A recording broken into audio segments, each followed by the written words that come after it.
Hey there, welcome to another Toku Ramblings. Today we'll be on Kamen Rider Ryuki, the show that almost wasn't, so a bit of backstory. The series that preceded Kamen Rider Ryuki, Kamen Rider Agito, was envisioned as the last major series for the franchise. With the tragic passing of Satoru Ishimori a few years prior, it was probably decided to more or less rest the series alongside its creator, because this wasn't like with Sentai, which more or less was primarily Toei's thing after the first two things. Satoru Ishimori was Kamen Rider. He was involved in every 99.9% of the series, the TV series, and the mangas he was writing and drawing for a time. It was kind of hard to more or less distinguish the two between one another, so it made sense to more or less put it to rest with the last thing he had worked on, which was early concept plans for Agito, which the people at Toei and his own production studio more or less finished out for him. That did sort of mean something had to come in to fill its void alongside Sentai, so initial ideas were more or less this ironically, a potential idea innately for Rider was an early concept for a Kamen Rider called Crossfire, which involved a kind of knight-like hero fighting about. Now then, more or less, that seemed to be the way things were going.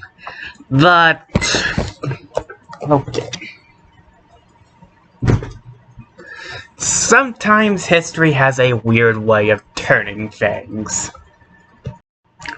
So the initial idea was more or less following Agito, so this would be called Crossfire, which, ironically enough was one of the original plans for the first Kamen Riders series, potentially to revive the Metal Heroes franchise after a few years that hopefully people forgot the embarrassments that were the last two ones, but sometimes history has an odd way of changing things.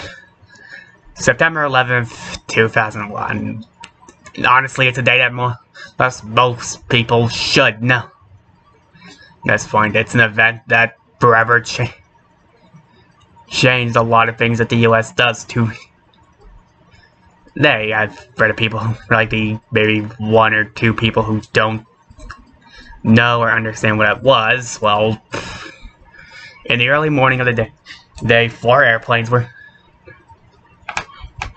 hijacked mid-flight and more or less set on collision courses with 4 major locations of American power. Every one of those planes died, and just as many died on the ground. 9/11 was not just a tragedy that was solely exclusive to America. It was a tragedy felt all across the world, and in Japan, it was decided that more or less in order to teach children about justice, Kamen Rider would continue on even after Agito, which would make the following series the first series without Satoru Ishimori's input at all. No base designs, nothing like that at all. So, getting away from the tragic stuff and more to other development goals. So, one thing that was more or less decided to carry over from Agito was the inclusion of more than one rider, which was very popular in the series. How many riders were they planning to add to this series? 50. They were planning on more or less doing 50 writers for one TV series.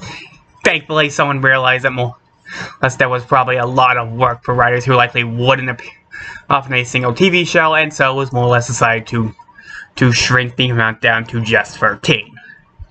And thus, Kamen Rider Ryuki more or less sort of came into its base form. And it was mixed upon initial release. Well, it's now viewed today as a classic, and I will state this, I do think the series is really, really good. At the time, people in Japan and Toku fans were put off by just how much darker in tone the show was, and how it strayed away from the traditional writer formula. Instead of some evil organization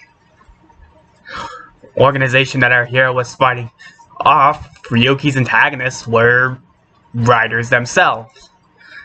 So the basic premise is more or less our story follows an intrepid rookie reporter Shinji Kito, who, while investigating a group of bizarre disappearances, comes across a potential lead in a house that is literally void of any reflective surfaces and a mysterious deck of cards. And he's all of a sudden attacked by an Eastern-style dragon.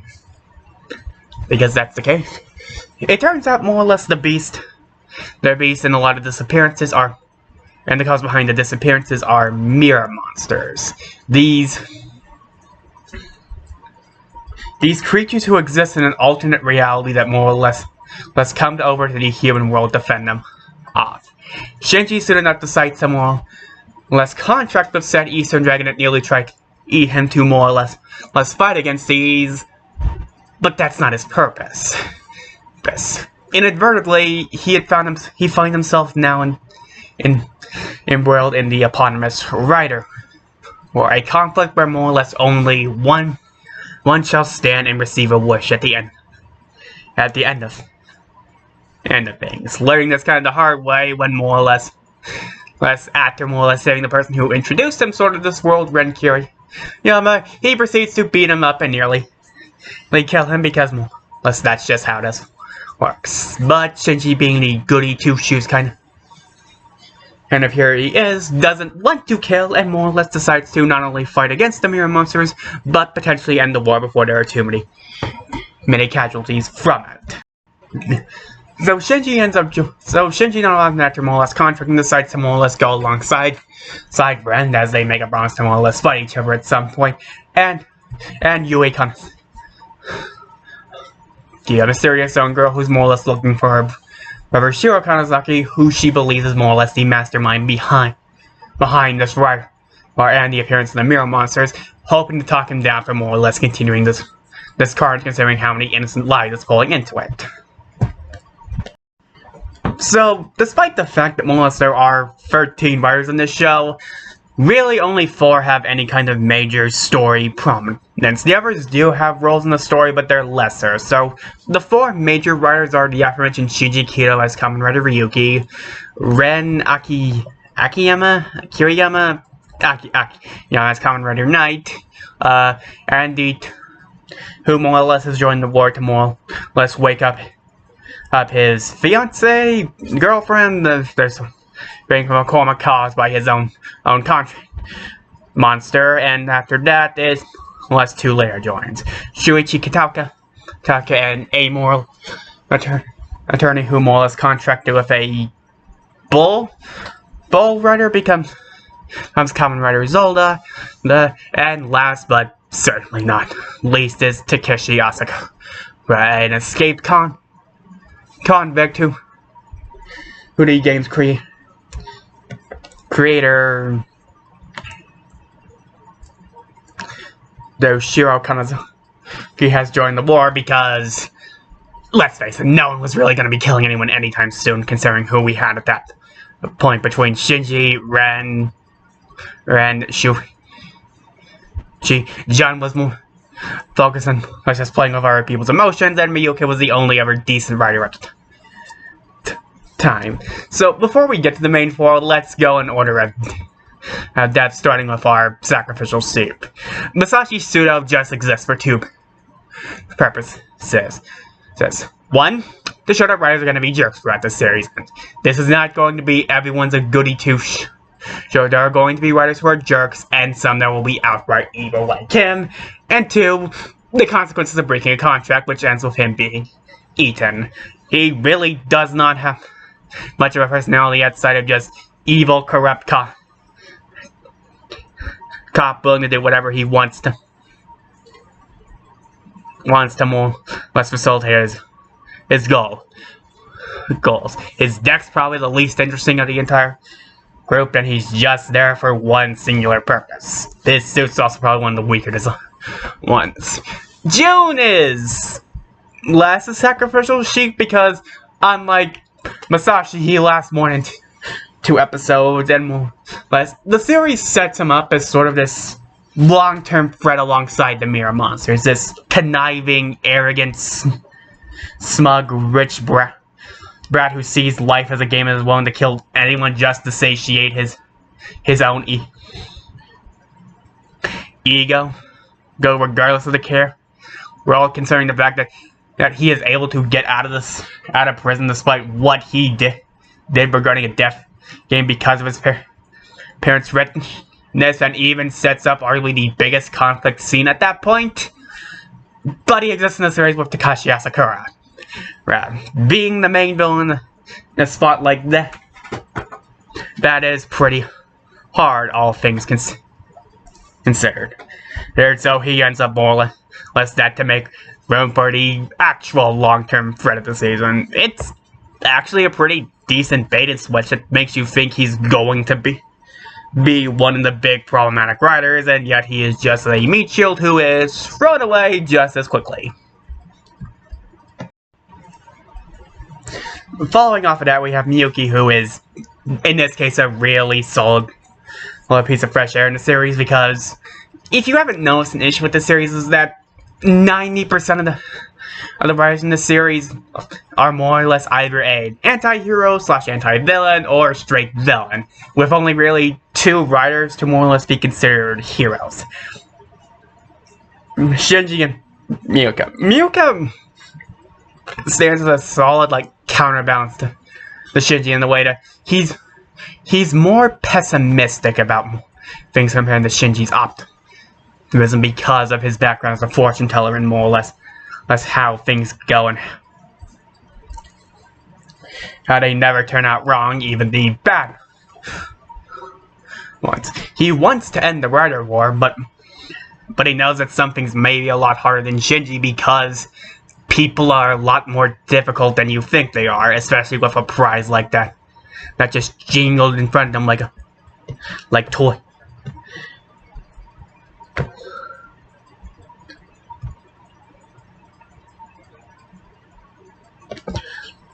Wise. It makes for a good contrast and some good inventory to the initial 2 riders, and it's ending all the more tragic as it's the only projection he has ever prevented, and yet it ends in his death. It's actually really solid irony in comparison to a lot of the other deaths. So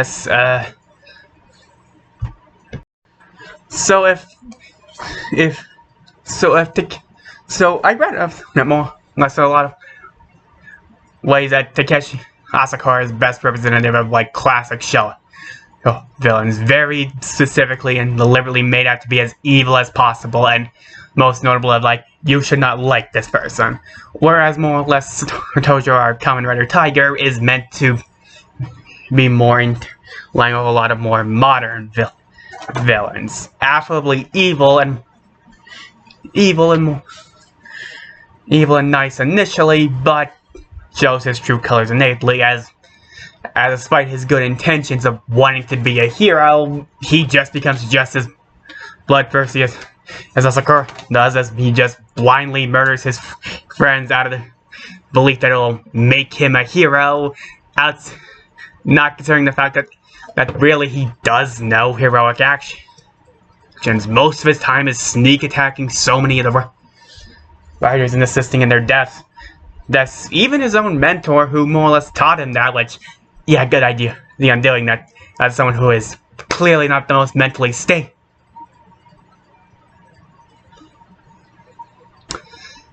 and more or less by the end of it, no one really wants to associate with him. Most people who do want to are dead, and the others just see him as a hypocritical psychopath. I kind of wish they stuck with them more lawful kind of approach, instead of just turning him into another. I like how his story ends, but it just feels like it's another jerk writer because more or less no one wants heroes anymore. Dark, edgy, depressing, yeah. And there's not much talked about in terms of more or less his mentor. He wants to shut down the war, which makes for another interesting comparison to Shinji. Though more or less again, unlike Shinji, he's willing to sacrifice, which makes him still sort of can't stand, but he is shown sometimes regret things. When Shiro threatens his family, he thinks about not continuing onward, but does so because that's what his mentality has taught him. And when Shinji does, and he's almost relieved, which kind of more or less puts a dent on his relationship with Satoru, but it's Satoru. I'd say of the non-main 4 writers, Mitsuru probably has like the best ironic payoff of all them. He's basically like a mercenary for hire, working for whoever is paying him the highest, and it makes sense when you consider that he is trying to make an earning to win back the lifestyle he used to have, which he ironically does so. His father, who more or less had more or less cut him off from the family wealth to more or less teach him responsibility, he ends up dying, and he more or less ends up returning as the new CEO, the new head of the company. He gets a nice girlfriend, everything seems fine. And then you realize that he's still part of the Rider War, and he still needs to fight or else his monsters are going to kill him. So it's an ironic shift of things. He goes from being the one who's taking payments from just about anyone to trying to pay everyone to fight for him to ensure his own survival. And even at this point, Shinji, who has been the nicest, most trusting person, outright throws him out considering how he had sold him out previously. He nearly gotten beaten up by him and by him, Alternative, and Tiger. It is telling that more or less such a moment lives with him and he is unwilling to trust him, and it leads to arguably the most tragic end to any of the non-main quartet. Rider and monsters are stored within the mirror world, no way back out, and everything he used to have now just on the other side, unreachable. But as he slowly, painfully fades away, a rather tragic end to a rather middling character. So moving on to the main quartet, Takeshi Asakura is evil fun. He is such a joy to watch whenever he is on screen. The actor knows he is playing a complete and utter bastard, and he knows it. It also helps that more or less he comes in when things were sort of becoming a stare, like June was sort of shifting things up with another evil writer in the mix who wasn't sort of anti-hero, but more or less Takeshi becomes the first writer to actually kill another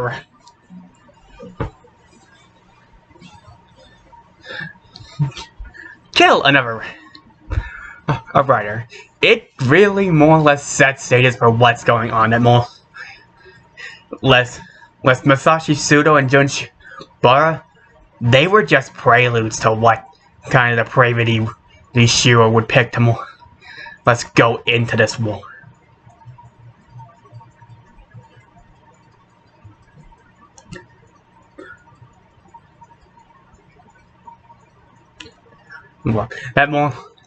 Shiro's choices are not meant to be heroes or guys. They're meant to more or less kill and get what he and get to that point where he can win. And again, Takeshi Hogino's performance is just a joy to watch. Every action he takes is more or less interesting in some way. How he angrily just acts for, and more or less just the kind of creepy, cool way is like, there's a reason why Oja is the definitive original evil rare, despite being number 3 in terms of that.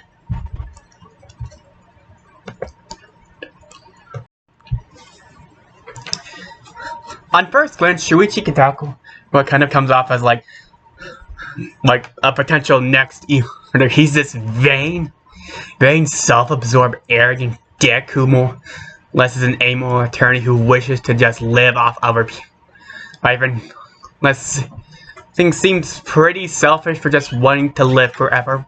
But the series does kind of start to slowly pull away that more or less reveals a more noble jerk goal, which can be seen as early from his appearance when he's met with a girl who's in a very similar situation. Wishing him dying of very specific terminal illness, he surprisingly steps down and more or less helps pay for it.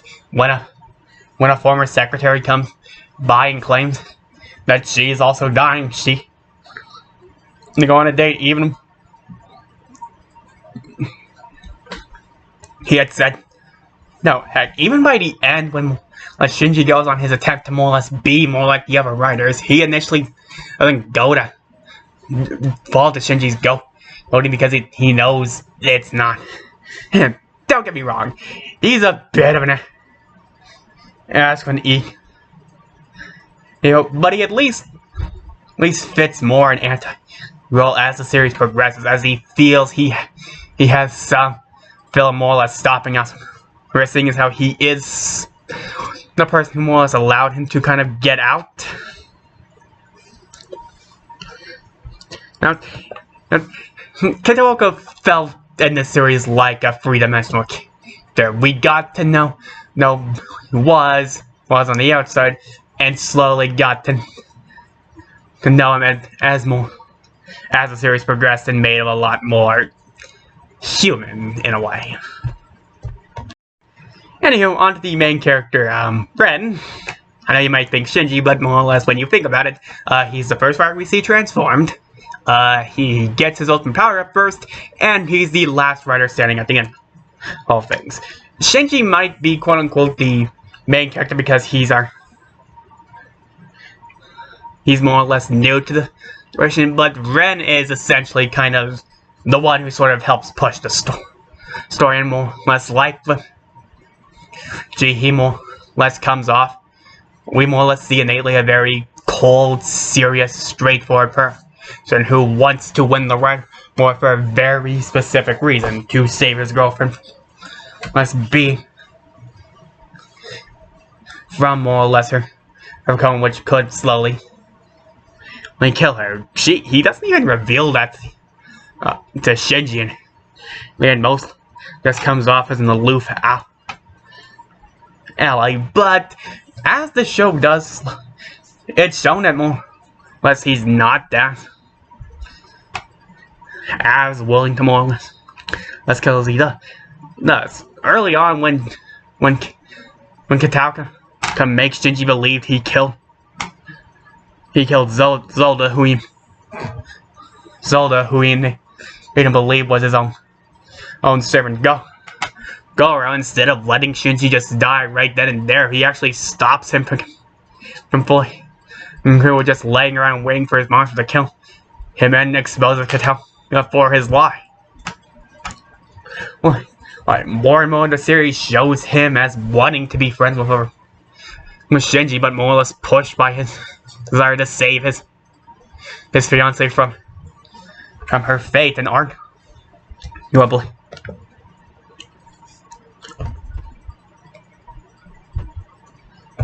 what innately leads him to more or less trying to more or less side with Asakura, to more or less understand what it means to be a cold-hearted killer who is willing to kill regardless.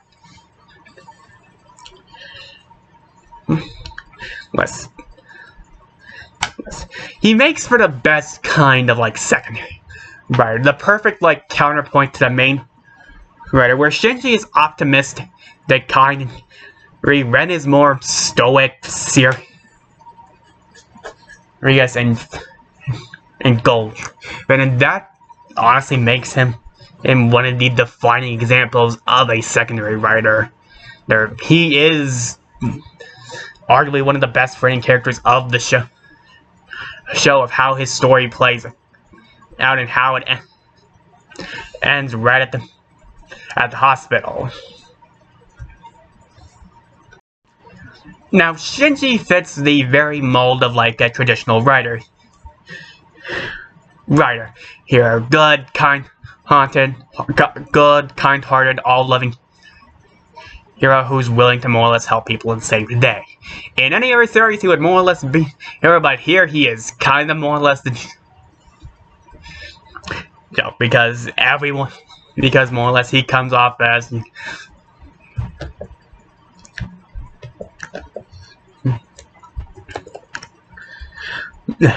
but unfortunately, this is not a standard writer show. It's constantly breaking conventions and stuff that most people were used to throughout Kamen Rider's run up to that point. He more or less is more the outsider of things, the outlier, the odd duck out in a slew of criminals, sociopaths, and desperate people. But that positive nature is endearing. Despite more or less all the stuff he goes through, getting kicked out of the apartment and being homeless for a bit before moving into Yui's cafe.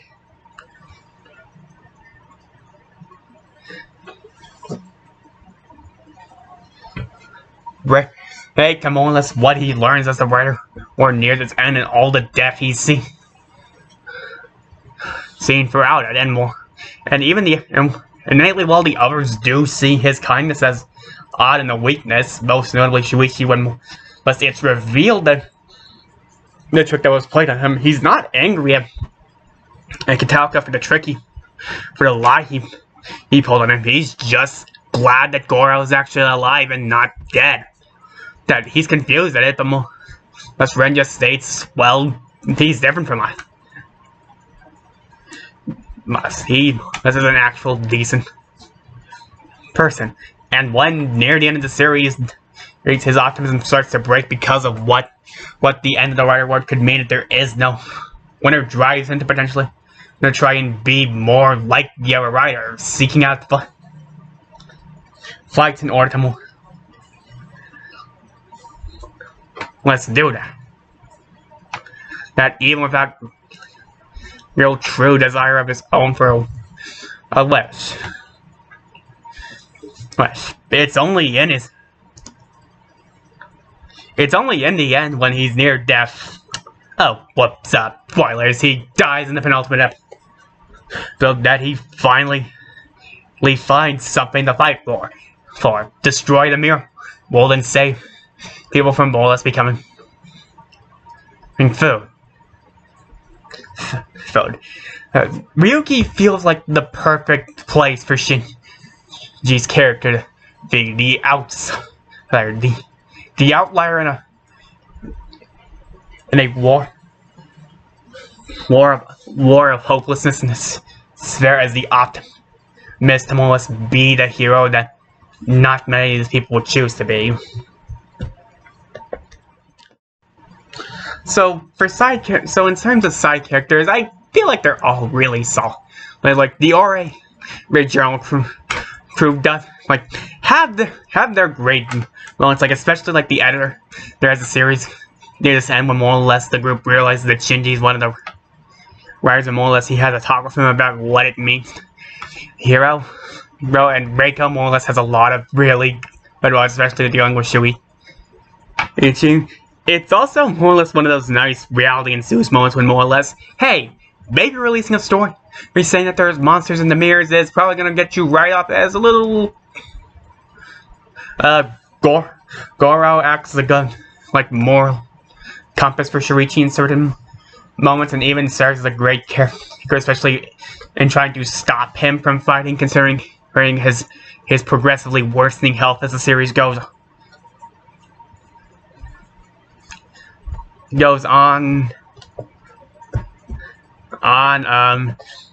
Yui's aunt as well has a couple of good laughs throughout. If it's a little bit cliched of, oh, are you a boyfriend? Are you gonna be her boyfriend? And that leaves primarily the two Kane's siblings, and by extension the last major character, Oden. And writer, Oden. Yui kind of serves as this nice little, like, in-between of Shinji and Ren, and works to keep the two kind of in order at times, more Ren specifically. And it's shown that more or less she is than just sitting around. She's willing to get her hands dirty and find out the truth about what's going on, even if it does put her into danger. And she is willing to more or less try and end the war, even if it means her own life. Which leaves... Well, we get that more or less he is a caring brother who started the war because he wanted to bring his sister back. But he's primarily that enigmatic person who's like, fight. You must fight to survive. He gets a little more appearances, but mostly he's just the designator of the game's going on rather than an actual character, and that kind of extends to Oden. Oden's just his I win button. The writer's so overpowering OP that once it's down to the last writer and him, he is guaranteed to win. And mostly just a puppet. He has no real character because most of Oden's incarnations are just puppets. God, this is probably the longest character section I have done. Aesthetically, I think the season looks really solid. The darker color, it kind of fits with the much darker tones the series is going for, and a lot of the night aesthetics work really well. From more a functional design, I don't understand the lines. I get from a night point of view, but the thing is, you're kind of cutting off your vision in some instances, but it's just a small thing. I guess also some of like the vent location. So some vents make sense and are nicely fine. Like Shinji is on his own. There's like a gauntlet on his arm that he just pulls up, inserts card, and pulls down. Now, that's simple. Others are odd, like say,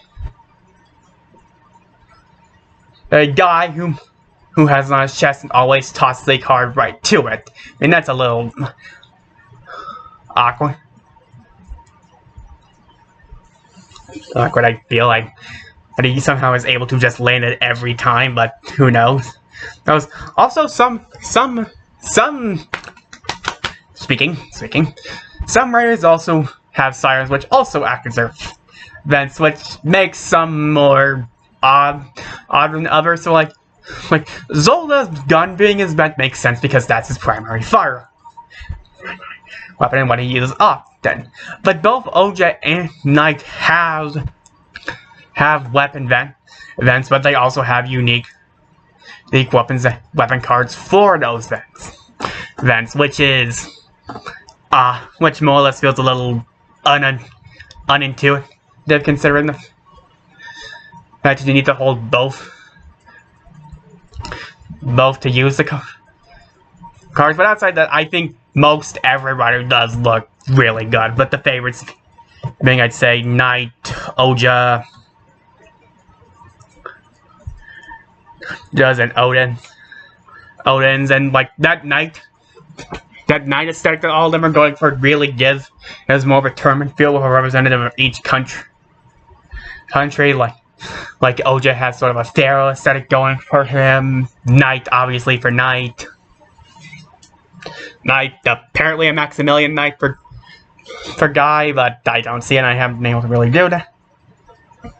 But I think the cream of the crop in terms of more or less aesthetical choices is like the survive forms. All of these set a precedent to finals. Like Knights especially like the addition of blue really makes the costume stand out, and like Shinji's is fine too, but I feel like more or less the color additions are a lot more pronounced on it. I think they're both top tier forms, but Like, not just slightly edges at Ryuki's.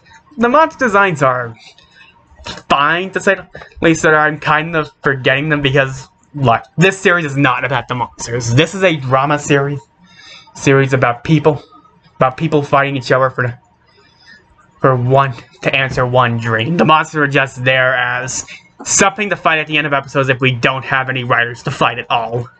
That's really their primary purpose. But some do look fine, kind of these standard monster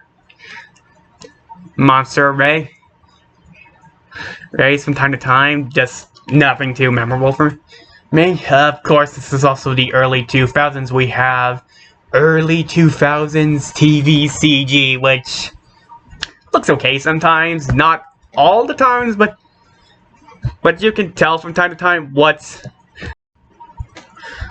music's also pretty good.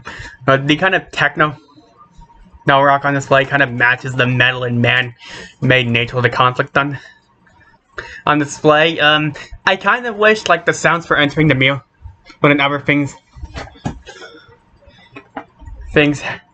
had some kind of varying sound effects. It kind of just sounds a little too clean for what it is. But, like, the main, like, rock tracks are really good, like, with the standouts being Alive, which notably is a major step away from the previous two songs, from like Ryder's song in particular.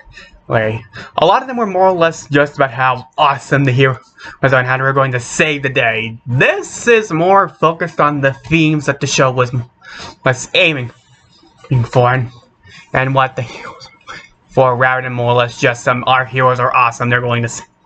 I'm not saying those songs are bad, but it does have a different feel to this, and it really is solid. Fun fact, this is sung by Ash's Japanese voice actors for those who care. And then the power-up form Revolution, which takes over for the battlefield for the series and has arguably one of the best uses of a power-up theme in anything I have ever watched. It is just played perfectly with more or less survives introduction.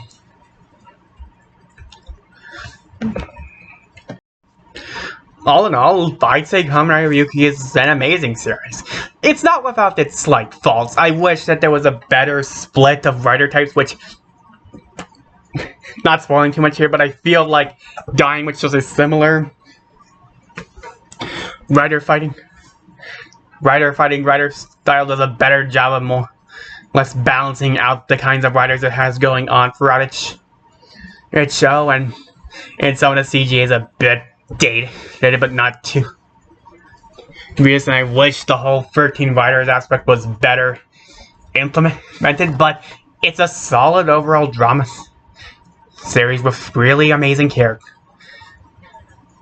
There's a soundtrack that I could probably throw on repeat till end.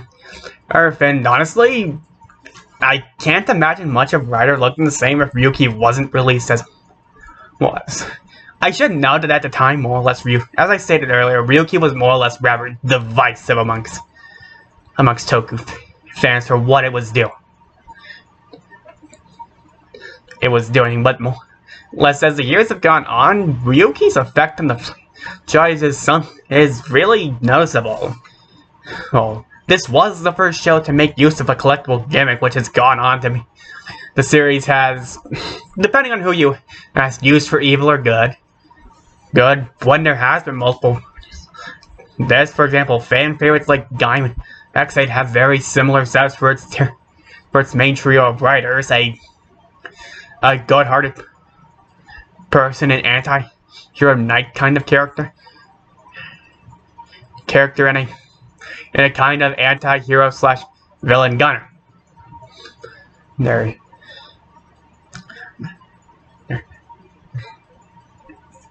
I don't know why. Ryuki may have been considered far too different, but it is definitely the beginning of a true new era. Kuga may have more or less brought back Kamen Rider for the Heisei generations, but it felt like it truly began with Ryuki, and, you know, it's a pretty good way to start a new era for Ryder. So, yeah, that's the end. And as always, click up here for videos, click here for channel, click below to subscribe and hit the bell for video notifications to know when I upload, and see you next time.